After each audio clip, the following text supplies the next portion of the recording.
আমি কৰিবলগীয়া আৰু যিখিনি আমাৰ সাৱধান হৈ থকা সেইখিনি মুহূৰ্তখিনি যেনেকৈ পাৰ হ'ব লাগে সেইটোৰ পৰা কেনেকৈ বাচি আহিব লাগে সেইবোৰৰ ওপৰত মানে এইখিনি কাম আগবঢ়াইছিলে। তেওঁলোকে আমাক বহুত সহায় কৰিছিলে।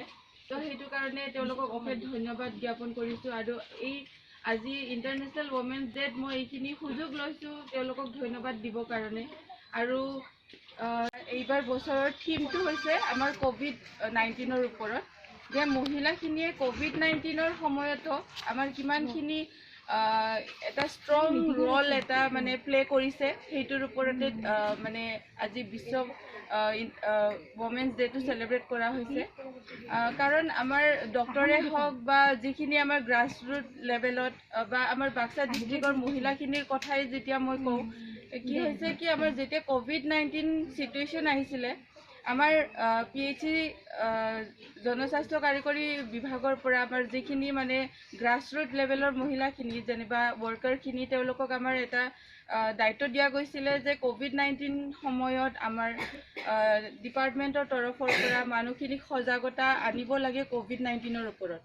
আমি প্ৰত্যেক বছৰে প্ৰত্যেকখন দেশ বিশ্বৰ প্ৰত্যেকখন দেশে নাৰী দিৱস হিচাপে আমি উদযাপন কৰিম বা পালন কৰিম।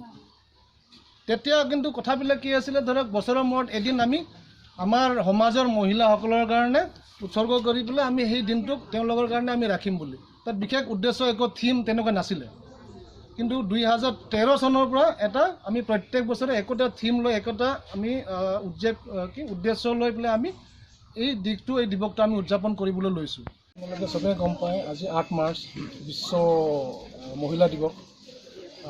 আমি গোটেই বিশ্বতে মহিলাৰ সুবিধাৰ্থে মহিলাৰ যিটো সজাগতা জগাবলৈ সজাগতা আনিবলৈ আজিৰ দিনটো পালন কৰা হয় আৰু আজিৰ দিনটো মহিলাৰ কাৰণে উৎসৰ্গ কৰা হয়। যিহেতু অনুষ্ঠানটো স্বচ্ছ ভাৰত মিছনৰ অধীনত কৰা হৈছে, ভৱিষ্যত পৰিকল্পনাৰ বিষয়ে কিছু জানিব পাৰিম। মই গুৱাহাটীৰ পৰা আহিছোঁ। মোক district water and sanitation committee যিটো ইয়াত আছে আমাৰ জনস্বাস্থ্য কাৰিকৰী বিভাগৰ আণ্ডাৰত, তেওঁলোকে আমন্ত্ৰিত কৰি আনিছে। আৰু যিহেতুকে আমাৰ মহিলাসকল আজি ধৰক এই আন্তৰ্জাতিক মহিলা দিৱসৰ উপলক্ষে চবেই একেলগ হৈ গোট খাইছে, তেওঁলোকৰ আমাৰ ইয়াতে যিটো ৰাইজৰ সমস্যা আছে জাবৰ নিষ্কাশনৰ ওপৰত, যিটো স্বচ্ছ ভাৰত অধীনত এটা ইম্পৰ্টেণ্ট এছপেক্ট আছে, যে ধৰক আমাৰ জাবৰ নিষ্কাশন কেনেকৈ কৰিম, জৈৱিক জাবৰ অজৈৱিক জাবৰ কেনেকৈ নিষ্কাশন কৰিম। তো সেইটোৰ বিষয়ে আমি ৰাইজৰ লগত আলোচনা কৰি পেলাই ইয়াতে যেনেকৈ আমি সুচাৰুৰূপে ইয়াত যিখিনি জাবৰ আছে আমি নিষ্কাশন কৰিব পাৰোঁ আৰু সমাজত পৰিৱৰ্তন আমি কেনেকৈ আনিব পাৰোঁ সেইটোৰ কাৰণে আমি সেই আলোচনা চক্ৰত কৰিছোঁ।